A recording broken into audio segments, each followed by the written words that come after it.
క్రీస్తునందు ప్రియ సహోదరి సహోదరులారా, మన ప్రభువును రక్షకుడు అయినటువంటి యేసుక్రీస్తు వారి నామంలో శుభాభివందనాలు తెలియజేసుకుంటూ ఈ ఆదివారపు ఆరాధన కార్యక్రమాన్ని ప్రారంభించుకుందామండి. ఈరోజు ఆరాధనలో భాగంగా దేవుడు మనకు అనుగ్రహించినటువంటి వాక్య భాగము అపోస్తలుడైనటువంటి పౌలు గారు హెబ్రీ సంఘానికి రాసినటువంటి పత్రిక 7వ అధ్యాయము మొదటి 3 వచనాలు ఈరోజు మనము ధ్యానిద్దాం. హెబ్రీలకు రాసిన పత్రిక 7వ అధ్యాయము మొదటి 3 వచనాలు. రాజులను సంహారము చేసి తిరిగి వచ్చుచున్న అబ్రహామును ఎవడు కలుసుకొని అతనిని ఆశీర్వదించెనో, ఎవరికి అబ్రహాము అన్నింటిలో 10వ వంతు ఇచ్చెనో, ఆ యెరూషలేము రాజును మహోన్నతుడు నగు దేవుని యాజకుడు అయిన మెల్కీసెదెకు నిరంతరము యాజకుడుగా ఉన్నాడు. అతడు పేరుకు మొదట నీతికి రాజనియు తర్వాత సమాధానపు రాజనియు అర్థం ఇచ్చినట్టు షాలేము రాజని అర్థము. అతడు తండ్రి లేనివాడును తల్లి లేనివాడును వంశావళి లేనివాడును జీవిత కాలమునకు ఆది అయినను అంతము అయినను లేనివాడునై ఉండి దేవుని కుమారుని పోలి ఉన్నాడు.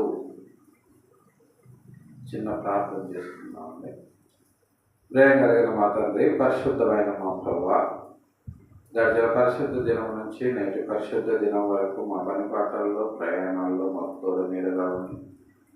నేటి పరిశుద్ధ దినమున చిన్న మందగా మీ పాద సన్నిధికి చేర్చి మిమ్మల్ని స్తుతించి ఆరాధించి జ్ఞాపరిచి లోతైన మీ పరలోక రాజ్య మర్మాలను మేము ధ్యానించడానికి మీరు మాకు అనుగ్రహించినటువంటి సమయాన్ని బట్టి మీ పాదాలకు వందనాలు చెల్లించుకుంటున్నాం. ఇదే కాల సమయంలో నా ప్రభువా, మీ వాక్యమును ధ్యానించనగా మాకు సహాయం చేయండి. మీ ఆత్మను మాకు అనుగ్రహించి మమ్మల్ని ముందుకు నడిపించమని మీ ప్రియ కుమారుడు మా రక్షకుడు అయినటువంటి యేసయ్య దివ్య నామములో బ్రతిమలాడి ప్రార్థించి అడిగి వేడుకొంటున్నాము తండ్రి, ఆమేన్. క్రీస్తునందు ప్రియ సహోదరి సహోదరులారా, గత కొన్ని దినాలుగా మనము ఆన్లైన్లో, యూట్యూబ్లో, సోషల్ మీడియాలో పాస్టర్ల యొక్క ఇంటర్వ్యూలను ఎక్కువగా చూస్తున్నాం. అనేక మంది పాస్టర్లు అనేక రకాలైనటువంటి యూట్యూబ్ ఛానళ్ళ స్టూడియోలకు వెళ్ళి ఇంటర్వ్యూలు ఇవ్వడము ఇప్పుడు ట్రెండ్గా నడుస్తున్నట్లుగా మనము చెప్పుకోవచ్చు. దాని గురించి అక్కడ వారు మాట్లాడుతున్నటువంటి మాటలను గురించి అనేక రకాలైనటువంటి వాదనలు, చర్చలు జరగటము, వారు అడుగుతున్నటువంటి ప్రశ్నలకు వీళ్ళు చెప్తున్నటువంటి సమాధానాలను బట్టి అది పరిశుద్ధ గ్రంథానికి, లేఖనాలకు అనుకూలంగా వీళ్ళు చెప్పారా లేదా వ్యతిరేకంగా చెప్పారా అనే దాని మీద అనేక రకాలైనటువంటి చర్చలు మనము వింటూ ఉన్నాం. అయితే అసలు వాస్తవానికి ఇంటర్వ్యూ చేసిన వాళ్ళైనా లేదా ఇంటర్వ్యూకు వెళ్ళిన వాళ్ళైనా అసలు ఈ భూమి మీద పుట్టినటువంటి మానవుడు, అతను హిందువైనా క్రైస్తవుడైనా మరి ఏ ఇతర మతస్థుడైనా సరే, మతాల ప్రస్తావన పక్కన పెడితే అసలు ఈ భూమి మీద పుట్టినటువంటి మనిషి ఎవరు, ఎలా పుట్టాడు, ఎందుకు పుట్టాడు, పుట్టకముందు అతని పరిస్థితి ఏంటి అనే విషయాలను పరిశుద్ధ గ్రంథము మనకు తెలియచేస్తుంది. మనము చదువుతున్నటువంటి, మన చేతిలో ఉన్నటువంటి పరిశుద్ధ గ్రంథము ఎంత గొప్పది అంటే, మన పుట్టుకకు ముందు మనం ఏంటి అనేది ఈ గ్రంథం తెలియజేస్తుంది. మనం పుట్టిన తరువాత మనం ఏంటి అనేది మన జీవన విధానం తెలియజేస్తుంది. మనం చనిపోయిన తర్వాత ఏం జరుగుతుందో అనేది కూడా పరిశుద్ధ గ్రంథము మనకు స్పష్టంగా తెలియజేస్తుంది ప్రియులారా. ఇది భూమి మీద ఉన్నటువంటి ఏ సాంకేతిక పరిజ్ఞానానికి, ఏ సాంకేతిక నిపుణులకు అందనటువంటి జ్ఞానం. అంత జ్ఞానాన్ని దేవుడు పరిశుద్ధ గ్రంథములో మనకు పొందుపరిచి ఇచ్చాడు. ఈ పరిశుద్ధ గ్రంథ రాజ్యమును భూమి మీద ఉన్న ఏ గ్రంథము పక్కన పెట్టినా సరే ఈ మన పరిశుద్ధ గ్రంథానికి సాటి రాని యొక్క గ్రంథములుగా అయిపోతాయి. ఎందుకంటే మన పరిశుద్ధ గ్రంథం యొక్క విశిష్టత అంత గొప్పది. అంత జ్ఞానాన్ని దేవుడు ఇందులో మనకు అనుగ్రహించి ఇచ్చాడు. ఆ జ్ఞానముతో పాటు ఈ లోకంలో మనము రక్షణ ఎలా పొందగలము, రక్షణ పొందుట ద్వారా మనము నిత్య జీవాన్ని ఎలా సంపాదించుకోగలము, దేవుడు అనుగ్రహించేటటువంటి నిత్య రాజ్యములోకి మనం ఎలా వెళ్ళగలము అనేటటువంటి విషయాలను పరిశుద్ధ గ్రంథము మనకు స్పష్టంగా తెలియజేస్తుంది. అందుకనే దీనిని ఎంతోమంది ప్రపంచ పండితులు కూర్చొని పరిశుద్ధ గ్రంథము అని పేరు పెట్టడం జరిగింది ప్రియులారా. ఎందుకంటే పరిశుద్ధుడైనటువంటి రక్షకుడైనటువంటి యేసుక్రీస్తు వారిని గూర్చి తెలిపేటటువంటి గ్రంథము. ఆయన ద్వారా ఈ భూమి మీదకి వచ్చినటువంటి మనందరి రక్షణ కార్యక్రమాన్ని మనకు స్పష్టంగా తెలియజేసి ఈ లోకము నుంచి మనము మనదైనటువంటి లేదా మనము భూమి మీదకు వచ్చినటువంటి పూర్వం ఉన్నటువంటి లోకానికి మనం ఎలా వెళ్ళాలో మనకు వెలుగుకరమైన బాటలు వేసి చూయించే గ్రంథము మనము చదువుతున్నటువంటి పరిశుద్ధ గ్రంథము అని మనకు స్పష్టంగా తెలియజేస్తుంది ప్రియులారా. అదే విషయాన్ని ఇక్కడ అపోస్తలుడైనటువంటి పౌలు గారు, ధర్మశాస్త్ర పండితుడు, అలాగుననే క్రీస్తుకు నమ్మకమైన యోధుడుగా పనిచేసి 14 పత్రికలను కొత్త నిబంధనలో రాసినటువంటి పౌలు గారు మనకు తెలియజేస్తున్నారు ప్రియులారా. రాజులను సంహారము చేసి తిరిగి వచ్చుచున్న అబ్రహామును ఎవరు కలుసుకొని అతన్ని ఆశీర్వదించారో, ఎవనికి అబ్రహాము అన్నింటిలో 10వ వంతు ఇచ్చెనో ఆ షాలేము రాజును మహోన్నతుడగు దేవుని యాజకుడు అయిన మెల్కీసెదెకు నిరంతరము యాజకుడుగా ఉన్నాడు. అతని పేరుకు మొదట నీతికి రాజనియు తరువాత సమాధానపు రాజనియు అర్థమిచ్చినట్టు షాలేము రాజని అర్థము.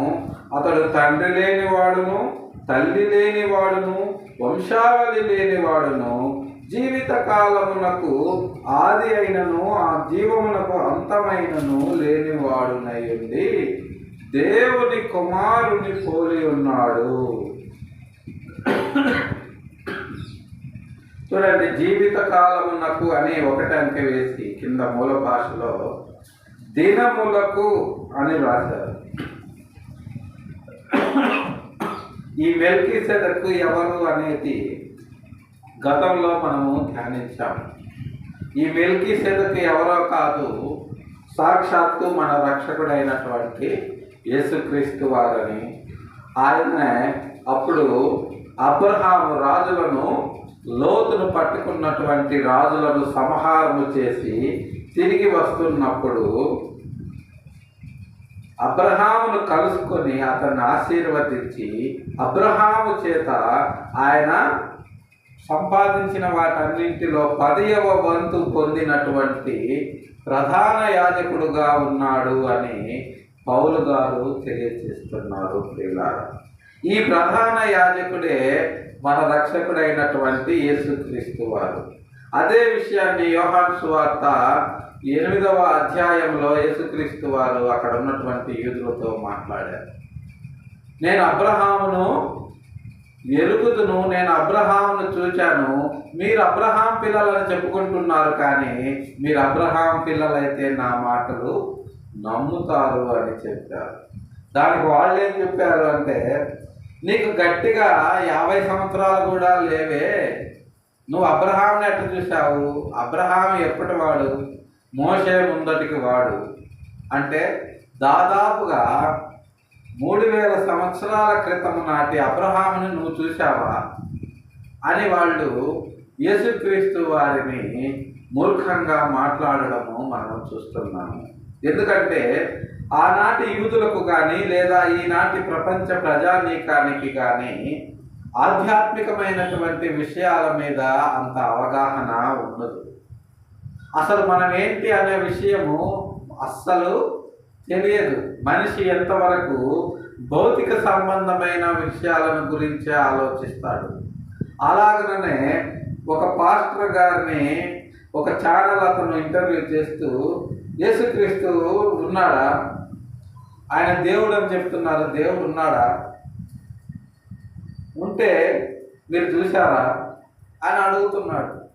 అది ఎంత హాస్యాస్పదమైన ప్రశ్న మనకు అర్థమవుతుంది. మనము చూడనంత మాత్రాన యేసుక్రీస్తు లేకుండా పోడు. ఇప్పుడు మనము అందరికీ సెల్ ఫోన్లు వచ్చాయి. సెల్ ఫోన్లో మనం మాట్లాడుతున్నాము. మనం మాట్లాడే మాటలు అవతల వారు వింటూ వాటికి మనకు సమాధానం చెప్తున్నారు. అంత మాత్రాన మనం మాట్లాడే మాటలు మనకు కనబడుతున్నాయా? కనబడటం లేదు. కానీ అవతల వ్యక్తికి అవి వినబడుతున్నాయి. అవి మరి ఎలా వెళ్ళాయి? గాల్లో వెళ్ళాయి ఆ మాటలు. ఆ వెళ్ళిన మాటలు మనకు కనబడతాయా? కనబడవు. కానీ ఆ మాటల్లో ఒక్క అక్షరము పొల్లు కూడా తప్పిపోకుండా మనం మాట్లాడుతున్న అవతల వ్యక్తి చెవుకి ఆ మాటలన్నీ చేరాయి. ఎలా చేరాయి? దానికి ఒక మీడియా ఉంటుంది, దాన్నే ఫ్రీక్వెన్సీ అంటారు. ఆ ఫ్రీక్వెన్సీ ఎవరు సృష్టించారు? దానికి సైంటిస్టుల దగ్గర సమాధానం ఉండదు. అది ఉంది అంటారు. దానికై అది ఎట్లా వస్తుంది? లోకంలో ఏది దానికి అదే రాదు.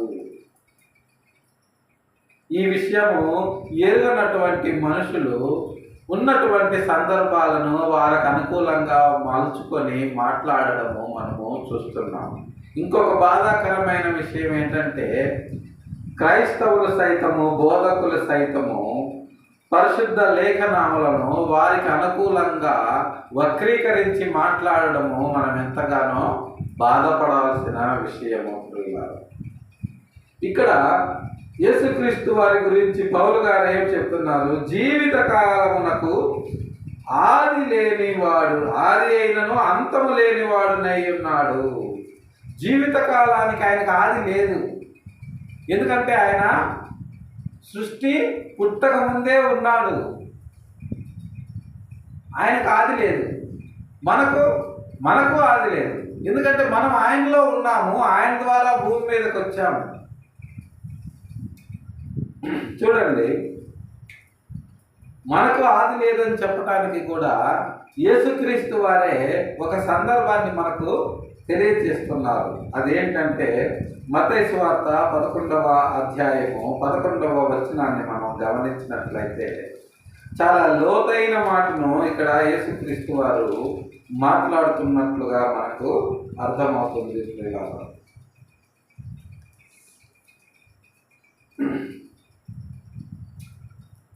స్త్రీలు కనిన వారిలో బాప్తిస్మమిచ్చి యోహాను కంటే గొప్పవాడు పుట్టలేదని నిశ్చయముగా మీతో చెప్పుచున్నాను. అయినను పరలోక రాజ్యములో అల్పుడైన వాడు అతని కంటే గొప్పవాడు. స్త్రీలు కనిన వారిలో బాప్తిస్మిచ్చే యోహాను కంటే గొప్పవాడు లేడు అని చెప్తున్నాడు యేసుక్రీస్తు వారు. అంటే స్త్రీలు కన్న వాళ్ళలో అంటే మనం అందరము స్త్రీలు కంటే పుట్టాము. నేను మాత్రము డైరెక్ట్గా పరము నుంచి దిగొచ్చాను అనేది ఒక సందర్భము. దాని గురించి మనం గతంలో మాట్లాడుతున్నాము. దాని పక్కన పెడితే ఆ తర్వాత వాక్యములో అయినను పరలోక రాజ్యములో అల్పుడైన వాడు అంతకంటే గొప్పవాడు అని యేసుక్రీస్తు వారు తెలియజేస్తున్నారు. పరలోక రాజ్యములో అల్పులు ఉంటారా? ఉంటారు, ఖచ్చితంగా ఉంటారు. ఎందుకంటే భూమి మీద వారి వారి ఎడ్యుకేషనల్ క్వాలిఫికేషన్స్ని బట్టి, వారి వారి చదువును బట్టి, వారు పనిచేసేటటువంటి స్థాయిలను బట్టి చిన్న చితకా పనులు చేసే హెల్పర్స్ని అల్పులుగా, పెద్ద పెద్ద ఉద్యోగాలు, మన దేశంలో అత్యున్నతమైనటువంటి సివిల్ సర్వీసెస్ ఉద్యోగాలు, ఐఏఎస్, ఐపీఎస్ లాంటి వాటిని పెద్ద ఉద్యోగాలుగా, ఘనులుగా ఈ లోకము వారిని గౌరవించటము మనము చూస్తూ ఉన్నాం. చిన్న ఉద్యోగాలను చేసే వాళ్ళను అల్పులుగా, ఐఏఎస్, ఐపీఎస్ లాంటి ఉద్యోగాలను చేసే వాళ్ళను ఘనులుగా ఈ లోకము గౌరవించటము మనము చూస్తున్నాం. ఈ భూమి మీద ఇన్ని రకాలైనటువంటి స్థాయిలకు సంబంధించినటువంటి మనుషులు ఉన్నప్పుడు పరలోకములో కూడా అదే స్థాయిలను దేవుడు నిర్ణయించాలని మనకు అర్థమవుతుంది. అదే విషయాన్ని ఇక్కడ యేసుక్రీస్తు వారు తెలియజేస్తున్నారు. పరలోక రాజ్యములో అల్పులు, ఇక్కడ ఎలాగైతే అల్పులు ఘనులు ఉన్నారో పరలోక రాజ్యంలో కూడా అల్పులు ఉన్నారు. వాళ్ళెవరు అంటే, వాళ్ళెవరు అనేది మనము ఆలోచిస్తే అది కూడా యేసుక్రీస్తు వారే సమాధానం చెప్పారు. పరలోక రాజ్యములో అల్పులు ఎవరు అనే దానికి చూడండి,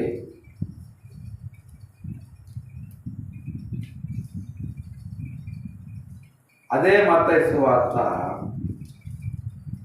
26వ అధ్యాయము 24వ వచనాన్ని మనం గమనించినట్లయితే, మనుష్య కుమారుడిని గూర్చి వ్రాయబడిన ప్రకారము ఆయన పోవచున్నాడు కానీ ఎవరి చేత మనుష్య కుమారుడు అప్పగింపబడుచున్నాడో ఆ మనుష్యునికి శ్రమ, ఆ మనుష్యుడు పుట్టి ఉండని ఎడల వానికి మేలని చెప్పెను. ఇక్కడ ఇస్కరియోతు యూదాను గురించి యేసుక్రీస్తు వారు మాట్లాడుతూ, ఇందాక సందర్భంలో ఏమో బాప్తిస్మిచ్చే యోహాను గురించి మాట్లాడుతూ ఆ మాట చెప్పారు.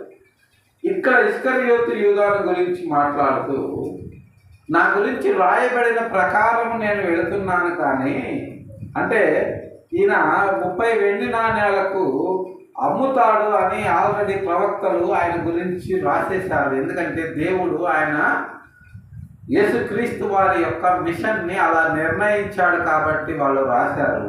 వాళ్ళు రాసిన ప్రకారం జరగాలి కాబట్టి యేసుక్రీస్తు వారి జీవితంలో అది జరిగింది. అదే విషయాన్ని యేసుక్రీస్తు వారు తెలియజేస్తున్నారు.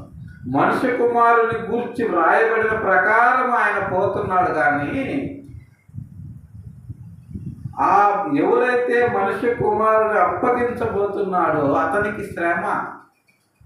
అలాంటి వాడు పుట్టి ద్రోహము చేసి నన్ను 30 వెండి నాణాలకు అప్పగించి భ్రష్టు పట్టడం కంటే, అసలు అలాంటి వాడు పుట్టకుండా ఉంటేనే వాడు సేఫ్గా ఉంటాడు అన్న విషయాన్ని ఇక్కడ యేసుక్రీస్తు వారు తెలియజేస్తున్నారు. అంటే పుట్టని వాడికి మేలుందా? అలాంటి వాడు పుట్టకుండా ఉంటేనే మేలు అని యేసుక్రీస్తు వారు చెప్తున్నారు.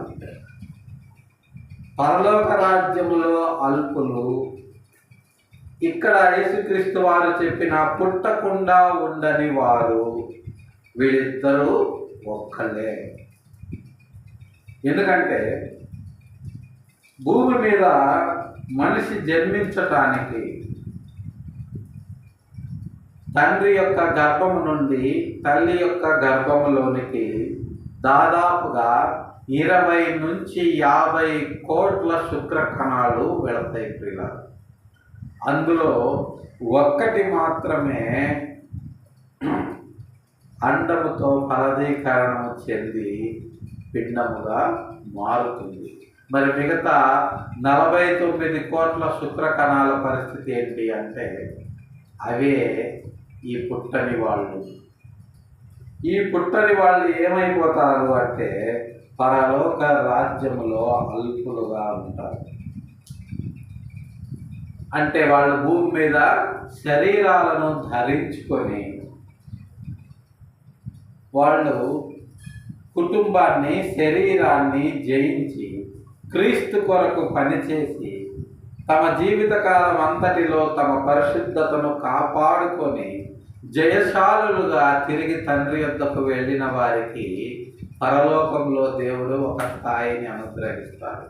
ఇవేవీ చేయకుండా, పుట్టకుండానే, తల్లి గర్భంలోకి వెళ్ళకుండానే శుక్రకణంగా రాలిపోయిన వాళ్ళు ఏమైపోతారు అంటే తిరిగి వాళ్ళు అల్పులుగా వెళ్ళిపోతారు.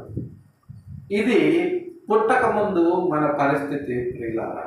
అదే విషయాన్ని యోబు గారితో దేవుడు స్పష్టంగా తెలియజేస్తున్నారు. చూడండి, యోబు గ్రంథము 38వ అధ్యాయము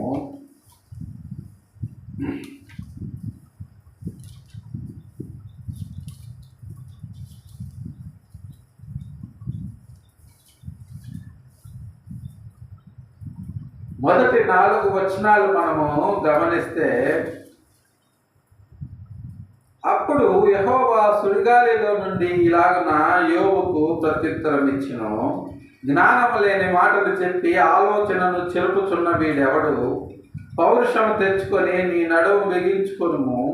నేను నీకు ప్రశ్న వేయుదును, నీవు దానిని నాకు తెలియజెప్పుము. నేను భూమికి పునాదులు వేసినప్పుడు నువ్వెక్కడ ఉంటివి? నీకు వివేకము కలిగి ఉన్న ఎడల చెప్పుము.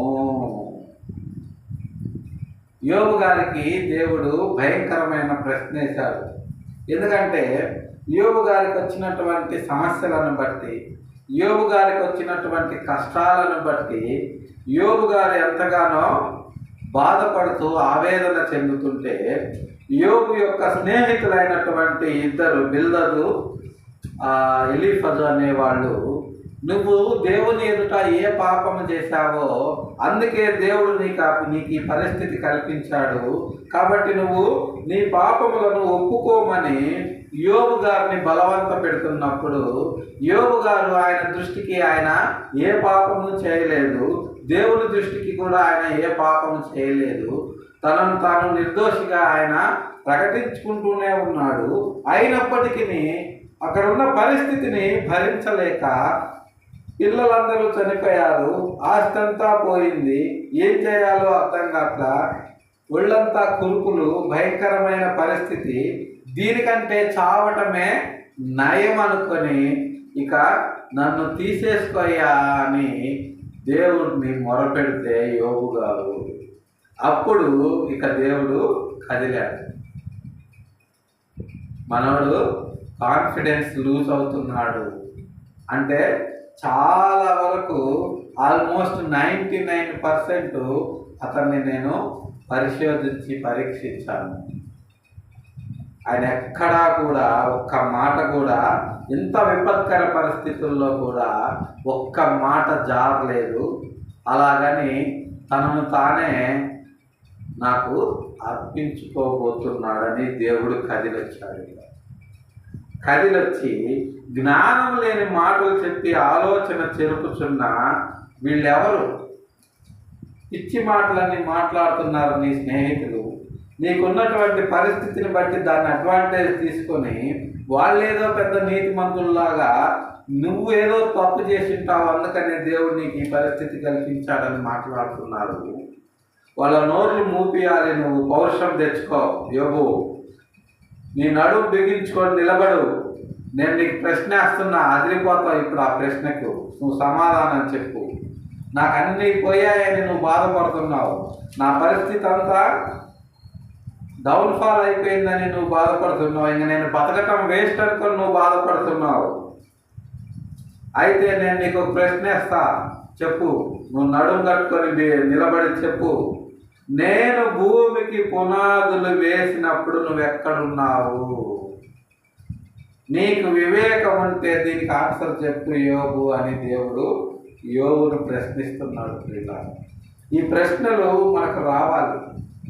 మనకు అది పోయింది, మనకు ఇది పోయింది, మనకు అది రాలేదు, మనకు ఇది రాలేదు అని మనం ఎంతగానో బాధపడుతున్నాం, ఆవేదన పడుతున్నాం.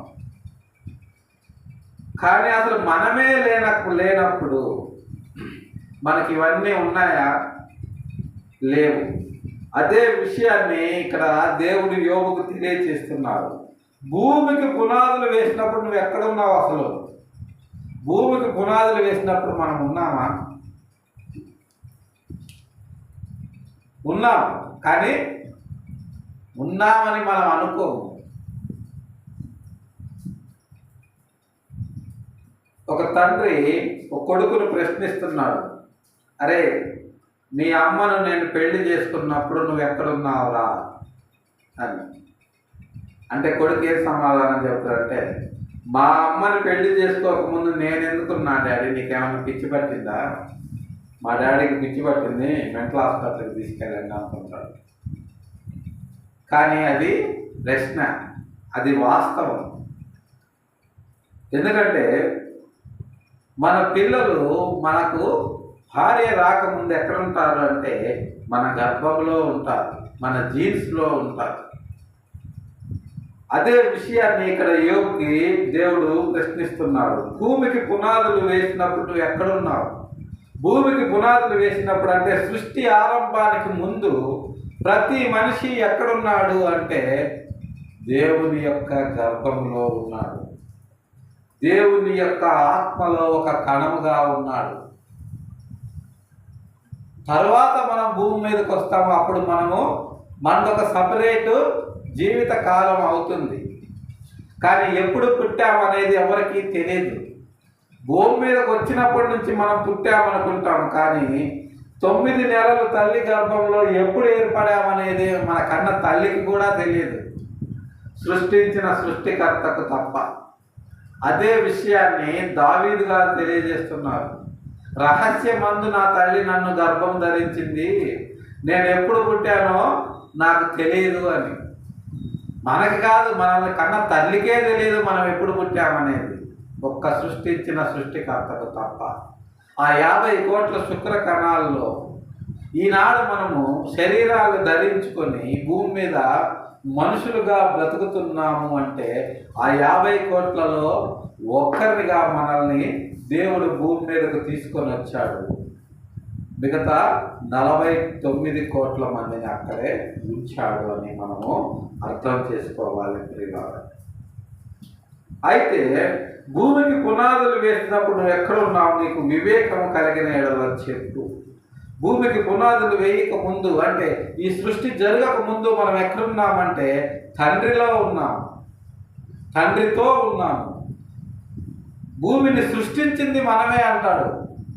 యేసుక్రీస్తు ద్వారా ఈ సృష్టి జరిగితే యేసుక్రీస్తులో మనం ఉన్నాము కాబట్టి మనమే క్రియేటర్. అంటే ఈ సృష్టిని చేసిన వాళ్ళం మనమే. ఇది తెలియక సృష్టిలో ఉన్నటువంటి రాయికి, రప్పకి, చెట్టుకి, పుట్టకి మనము భూమికి మొక్కుతున్నాం. చూడండి మనం ఎంత మూర్ఖంగా ఉన్నాం.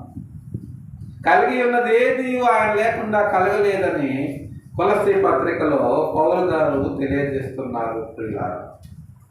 అయితే ఆయన లేకుండా కలగకపోతే ఆయనే ఈ సృష్టి యావత్తును కలిగిస్తే ఆయనలో మనం పుట్టక ముందు ఆయనలో ఉన్న మనము ఈ సృష్టిని కలిగించిన వారమా కాదా? మనం అర్థం చేసుకోవాలి. అంటే ఈ సృష్టిని కలిగించిన వారము మనమే. క్రీస్తు ద్వారా ఈ సృష్టి యావత్తు జరిగితే క్రీస్తులోనికి రక్షింపబడినటువంటి మనము క్రీస్తుతో పాటు ఈ సృష్టి కార్యక్రమంలో ఉన్నాము అన్న విషయాన్ని సర్వ సృష్టికర్త అయిన దేవుడు మనకు తెలియజేస్తున్నాడు. ఇది ఎంత లోతైన సబ్జెక్ట్ అంటే ఏ సైంటిస్ట్కి కూడా, ఏ జన్యుశాస్త్ర పితామహుడికి కూడా అందనటువంటి లోతైన సబ్జెక్టు. ఈ సృష్టి యావత్తు యేసుక్రీస్తు ద్వారా పడితే యేసుక్రీస్తులో మనం ఉన్నాము కాబట్టి మనము యేసుక్రీస్తులోకి ఎలా వెళ్ళాము అన్న విషయాన్ని కూడా అదే పౌలు గారు తెలియజేస్తున్నారు. ఎఫెసీయులకు రాసిన పత్రిక 1వ అధ్యాయము 4 నుంచి 6 వచనాలు మనము చూస్తే ఈ సృష్టి మనము ఎలా కలిగించామనేది ఇక్కడ మనకు రివీల్ అయిపోతుంది. చూడండి, ఎట్లనగా తన ప్రియుని యందు తాను ఉచితముగా మనకు అనుగ్రహించిన తన కృపా మహిమకు కీర్తి కలుగునట్లు తన చిత్త ప్రకారమైన దయా సంకల్పము చొప్పున యేసు క్రీస్తు ద్వారా తనకు కుమారులనుగా స్వీకరించుటకై మనలను ముందుగా తన కోసము నిర్ణయించుకొని మనము తన ఎదుట పరిశుద్ధులమును నిర్దోషులమునై ఉండవలనని జగత్తు పునాది వేయబడక మునుపే ప్రేమ చేత ఆయన క్రీస్తులో మనలను ఏర్పరచుకొనేను.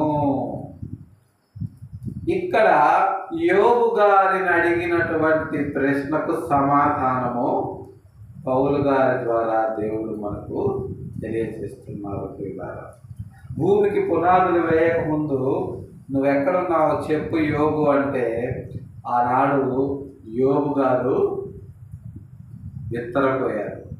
నాకు అయిపోయినాయి, నాకు అయిపోయినాయి అని నువ్వేం బాధపడవాలి. అసలు భూమికి పునాదులు వేసిందే నువ్వు. అదే విషయాన్ని ఇక్కడ తెలియజేస్తున్నారు. చూడండి, తన ప్రియుని యందు తాను ఉచితముగా మనకు అనుగ్రహించిన కృప. ఆయన ప్రియుడు ఎవరంటే యేసుక్రీస్తు వారు. సర్వ సృష్టికి కర్త ఆయన. ఆయన ద్వారా మనకు కృపను అనుగ్రహించాడు. ఆ కృపా మహిమకు కీర్తి కలుగునట్లు యేసుక్రీస్తు వారి యొక్క కృపకు మనం ఏం చేయాలంటే ఆయన యొక్క కృపను కీర్తించాలి. ఎందుకంటే ఆయన యొక్క కృపను కీర్తించాల్సిన అవసరం మనకెంతైనా ఉంది. ఎందుకంటే మనకే అర్హత లేకపోయినా సరే మన అపరాధముల చేత, మన పాపముల చేత మనము చచ్చిన వారమైనప్పుడు ఆయన తన ఉచితమైన కృప ద్వారా మనకు రక్షణను అనుగ్రహించి ఆయన ఎదుట, తండ్రి ఎదుట మనలను పరిశుద్ధులమును నిర్దోషులమైన నిలబెట్టి పరలోకానికి తీసుకువెళ్ళాడు. ఇదంతా కూడా ఎప్పుడు నిర్ణయించబడింది అంటే జగత్తు పునాది వేయబడక మునిపే. అంటే జగత్తు పునాది వేయబడక మునిపే మనం ఎక్కడున్నామని మనకు అర్థమవుతుంది. యేసుక్రీస్తు ద్వారా తండ్రిలో ఉన్నాము. తండ్రిలో ఉన్నప్పుడు తండ్రి ఈ సర్వ సృష్టిని సృష్టించిన సృష్టికర్త అయితే ఆ సృష్టిలో భాగము, ఆ సృష్టి కార్యక్రమంలో మనము కూడా భాగస్థులమే. ప్రియులారా, ఈ విషయం తెలియనటువంటి ఎంతో మంది బోధకులు ఈనాడు మనము ఒట్టివారము, మట్టివారము, పేడ దెబ్బలము, పెంట కుప్పలము అనుకుంటారు. రకరకాలైనటువంటి ప్రార్థనలు చేసుకుంటారు. వాస్తవానికి మనమేంటో తెలియకుండా మనము ఈ సృష్టిని సృష్టించిన వాళ్ళమని, మనం పుట్టక ముందు మన తండ్రిలో ఉన్న వాళ్ళమని, మనమే ఈ యావత్ సృష్టిని జరిగించిన వాళ్ళమని ఎరిగి మనకు ఉచితముగా అనుగ్రహించిన మన రక్షకుడైనటువంటి యేసుక్రీస్తు వారి యొక్క కృపా మహిమకు కీర్తి కలుగునట్లు ఈ లోకంలో మనము జీవించి ఆయన యొక్క రక్షణను అనేకులకు ప్రకటించి మనం వచ్చినటువంటి పరలోకానికి మనతో పాటు సాధ్యమైనంత ఎక్కువ మందిని తీసుకొని వెళ్ళాలని చెప్పి మన ప్రభువును రక్షకుడు అయినటువంటి యేసుక్రీస్తు వారి నామంలో ప్రేమపూర్వకంగా తెలియజేస్తూ ఈ కొద్ది మాటలు దేవుడు మన వినికిడిలో దీవించినట్లు ప్రార్థన చేసుకుంటాం. ప్రేమ కలిగిన మా తండ్రి, పరిశుద్ధమైన మా ప్రభువా, గడిచిన ఉదయకాలం నుంచి మధ్యాహ్న కాల సమయం వరకు మా పని పాటల్లో మాతో నేరుగా ఉంది. మా ప్రతి పనిలో నా ప్రభు, మా ప్రతి ప్రయాణంలో మాతో తోడు నీడగా ఉండి మమ్మల్ని సజీవులుగా చిన్న మందగా ఈ పరిశుద్ధ దినము మీ పాద సన్నిధికి చేర్చి మిమ్మల్ని స్తుతించి ఆరాధించి గణపరిచి లోతైన మీ పరలోక రాజ్య మర్మాలను మేము ధ్యానించడానికి మీరు మాకు అనుగ్రహించినటువంటి గొప్ప సమయాన్ని బట్టి మీ పాదాలకు వందనాలు చెల్లించుకుంటున్నాం. ఉదయకాలం మధ్యాహ్నకాల సమయంలో నా ప్రభువా చేరి వచ్చిన బిడ్డలను బట్టి మీ పాదాలకు కృతజ్ఞతాస్తుతులు చెల్లించుకుంటున్నాం. వారి వారి అవసరతలు అక్కర్లు తీర్చి మీరు ఘనత మహిమ ప్రభావాలు పొందగలరు. అలాగే నేను నా ప్రభువా మధ్యాహ్నకాల సమయంలో నా తండ్రి మేము ఈ భూమి మీదకు రాకముందు మీ గర్భవాసములో నా ప్రభువా పరలోక వాసులుగా ఉన్నాము. ఈ యావత్ సృష్టించినటువంటి వారము మేమే అని సృష్టికర్త యొక్క కుమారులముగా క్రీస్తు ద్వారా ఈ సృష్టిని కలిగించిన వారం అన్న విషయాన్ని ఎరిగి ఈ లోకములో నా ప్రభువా మీ యొక్క గుణలక్షణాలను అలవర్చుకుని మీరు ఎంత పరిశుద్ధముగా నిర్దోషముగా ఈ లోకములో జీవించారో మేము కూడా నా ప్రభువా అంతే పరిశుద్ధులముగా నిర్దోషులముగా మీ ఎదుట నిలువబడటానికి ఈ లోకంలో మీ యొక్క రక్షణ కార్యాన్ని నా ప్రభువా అనేకులకు ప్రకటిస్తూ అనేకుల యొక్క పుట్టుపూర్వోత్తరాలను నా తండ్రి తెలియజేస్తూ మనము పరలోకము నుంచి ఈ భూమి మీదకు వచ్చామని తండ్రి గర్భవాసము నుంచి మనం వచ్చామని మనది ఈ లోకము కాదని ఈ లోకములో మనము కేవలము యాత్రికులము పరదేశులము అన్న విషయాన్ని వారికి తెలియజేసి నిత్యమైనటువంటి మీ లోకానికి మేము తిరిగి వచ్చినట్లు ఈ లోకంలో మేము చేస్తున్నటువంటి ప్రయత్నాలను సఫలపరిచి సాధ్యమైనంత ఎక్కువ మందిని మీ యొక్క చెంతకు చేర్చడానికి నా ప్రభువా మేము చేస్తున్నటువంటి ఈ పరిచర్యను సఫలపరిచి సమృద్ధపరిచి మరింత ముందుకు తీసుకువెళ్ళమని మీ పాద సన్నిధిలో వేడుకుంటున్నాము. ఉదయకాల సమయంలో నా తండ్రి ఇంకా నా ప్రభువా దిక్కులేని వారి కొరకు దీన దరిద్రుల కొరకు విధవరాళ్ళ కొరకు మీ పాద సన్నిధిలో విజ్ఞాపన చేస్తున్నాం. సహాయం చేయండి. వారి వారి అవసరతల అక్కర్లన్నింటినీ తీర్చి మీరు ఘనత మహిమ ప్రభావాలు పొందగలరు. అలాగే నా ప్రభువా మధ్యాహ్నకాల సమయంలో ఇంకా నా తండ్రి వ్యాధి బాధలతో బాధపడుతూ స్వస్థత కొరకు మీకు మొదలుపెట్టుతున్న వారి విషయమే మీ పాద సన్నిధిలో విజ్ఞాపన చేస్తున్నాం. సహాయం చేయండి. వారి వారి అవసరతల్లో ఆ ఒక్కరిలో తీర్చి నా ప్రభువా మీ చిత్తమైతే మీ గాయపడ్డ హస్తంతో వారిని ముట్టి వారి స్వస్థతను అనుగ్రహించగలరని అలాగుంది నా తండ్రి.